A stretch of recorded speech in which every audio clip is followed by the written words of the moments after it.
काफ़ी प्रशंसा की इस बच्ची की, तो उन लोगों से क्या कहेंगे जैसे उनके बच्चे होते हैं भविष्य में या हैं, तो कैसा उन्हें जो ज्ञान देना चाहिए, कैसा उन्हें बताना चाहिए? बहुत आपका प्रश्न बहुत ही अच्छा प्रश्न है। वास्तव में मैं सब लोगों से कहना चाहूँगा, जिन जिन को भी अपने घर में श्री रामचंद्र जी चाहिए अपने पुत्र के रूप में, या सीता चाहिए अपनी पुत्री के रूप में, उनको स्वयं दशरथ बनना पड़ेगा। यानी कि आपको अपने बच्चे को बचपन से ही सबको प्रेम करना सिखाना पड़ेगा, और विशेष तौर पे भगवान को प्रेम करना। जैसे इस समय इनके हाथ में जगन्नाथ जी हैं, ये जो हमारी ये छोटी सी बकेट है, इसमें जगन्नाथ जी हैं, और ये जगन्नाथ जी अपने साथ लेकर के जा रही हैं। तो ये इसीलिए है क्योंकि इनको जगन्नाथ जी से प्रेम है। अगर हम ठाकुर जी को प्रेम ही नहीं करेंगे, भगवान को प्रेम ही नहीं करेंगे, तो फिर हम संसार में किसी से प्रेम कर भी नहीं सकते। वहाँ पे सिर्फ और सिर्फ हम अपना स्वार्थ सिद्ध करते रहेंगे। तो मेरा सबको हाथ जोड़ करके कोई सलाह नहीं है ये, बल्कि प्रार्थना है सबसे, कि अगर आपको अपने घर में श्री रामचंद्र जी चाहिए तो आपको स्वयं में दशरथ बनना पड़ेगा। बच्चे को वैसे संस्कार देने पड़ेंगे, वैसा वातावरण देना पड़ेगा कि वो सबसे प्रेम करना सीखे। अगर नफरत का बीज बोएंगे तो आगे आपके लिए बहुत कष्ट का कारण बनने वाला है, क्योंकि वो फिर आपको भी नहीं छोड़ेगा। आप लोगों ने एक नया संदेश दिया है इस बच्ची के माध्यम से, तो ये संदेश लगातार जारी रहेगा। पाकिस्तान तक पहुंचा है अभी, तो अब और कहीं तक पहुंचे।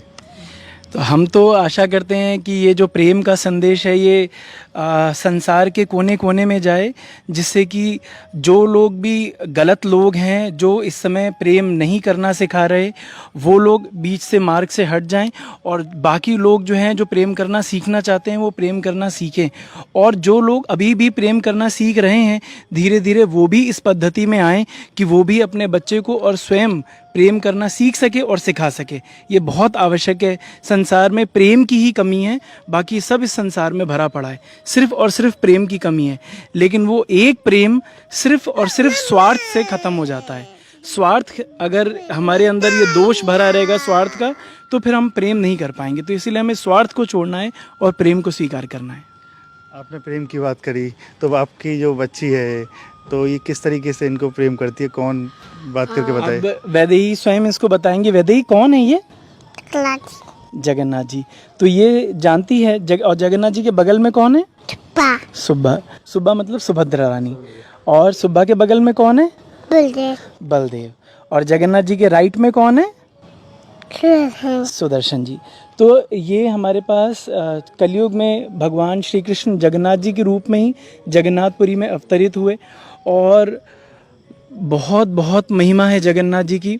साक्षात कृपा की मूर्ति हैं जगन्नाथ जी, जो हमारे सारे हमारे जैसे लोग जो सिर्फ और सिर्फ गलतियां ही करते रहते हैं, वो इतनी गलतियां करने के बाद भी जगन्नाथ जी हमारे साथ बने हुए हैं। वो इसीलिए क्योंकि जगन्नाथ जी सिर्फ और सिर्फ कृपा करने के लिए ही आए हैं।